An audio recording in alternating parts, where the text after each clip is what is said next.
નૈમિષારણીમાં કથાની શરૂઆત થઈ. સત્યમ પરમ ધીમહી શબ્દ આવ્યો. હવે અહીંયા એમ બતાવ્યું છે ધીમહી એટલે ગાયત્રી. જ્યાં જ્યાં ધીમહી શબ્દ આવે તે ગાયત્રી બની જાય છે. ધીમહી ધિયો યો નઃ પ્રચોદયાત, ગાયત્રી. હવે જો ગાયત્રી મંત્ર જે છે એ ગાયત્રી મંત્ર 24 અક્ષરનો છે. 4 વેદનો સાર એનું નામ ગાયત્રી મંત્ર. અને આ ગાયત્રી મંત્ર અધિકારીઓને જ બોલાય, બીજાને ન બોલાય, એટલે ધ્યાન રાખો. ગાયત્રી મંત્ર 2 જ જણા બોલી શકે. જનોય પહેરતો હોય ને માથે ચોટલી હોય એ જ ગાયત્રી મંત્ર બોલી શકે, બીજા ગાયત્રી મંત્ર બોલાતો નથી.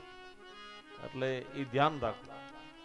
અત્યારે તો બધા મંડા બોલવા, ના, અધિકાર નથી. યજ્ઞોપવિતનો અધિકાર હોવો જોઈએ તો તમે આ ગાયત્રી મંત્ર બોલી શકો, નકર નહીં. તો ગાયત્રી એ વેદ છે અને વેદ ભણવા માટે અધિકાર જોઈએ.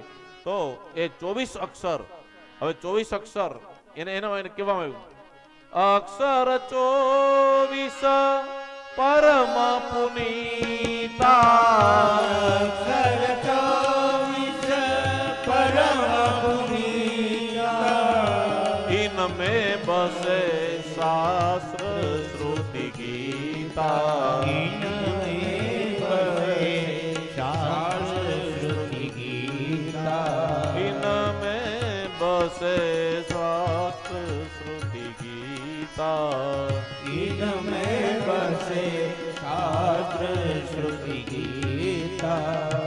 ગાયત્રી ચાલીસા. બહેનો, તમારે ગાયત્રી મંત્ર બોલવાનું નથી, તમારે ગાયત્રી ચાલીસા બોલવાના છે. બોલો ગાયત્રી માત કી જય. કારણ કે તમારો જનોય ન હોય ને એટલે તમારે ગાયત્રી મંત્ર ન બોલાય, તમારે ગાયત્રી ચાલીસા બોલવાના. અને ભાઈઓ, જો તમે જનોય પહેરો તો જ બોલજો, નકર ગાયત્રી મંત્ર નહીં, ગાયત્રી ચાલીસા બોલજો. અધિકાર અવેદ છે, એટલે વેદનો અધિકાર છે. તો યાદ રાખો, આ વેદ અને એ વેદનો સાર ગાયત્રી મંત્ર. અને ગાયત્રી મંત્ર નું ભાષ્ય એનું નામ શ્રીમદ ભાગવત છે. એક ગાયત્રી મંત્રમાં આખું ભાગવત સમાઈ ગયું. 18 પુરાણ, 4 વેદ, 6 શાસ્ત્ર, આ બધી વસ્તુ સમાઈ ગઈ. એનું નામ ગાયત્રી મંત્ર છે. માટે એમાં પાવર છે. ગાયત્રીનો અર્થ થાય છે ગાયંતે ત્રાયતે ઇતિ ગાયત્રી. જે વ્યક્તિ ભગવાનને ગાય છે એની રક્ષા કરે એનું નામ ગાયત્રી. પરમધન છે. અને બ્રાહ્મણે તો અવશ્ય ગાયત્રી કરવી જોઈએ. સવારમાં સંધ્યા વંદન ને ગાયત્રીને અર્ઘ્ય આપે. જે બ્રાહ્મણ ગાયત્રીની ઉપાસના કરતો હોય અને ભગવાન સૂર્યનારાયણની ઉપાસના કરતો હોય તો એ બ્રાહ્મણને આ જગતમાં લાંબો હાથ ન કરવો પડે એ તાકાતમાં ગાયત્રી ભગવાન સૂર્યનારાયણ આપે.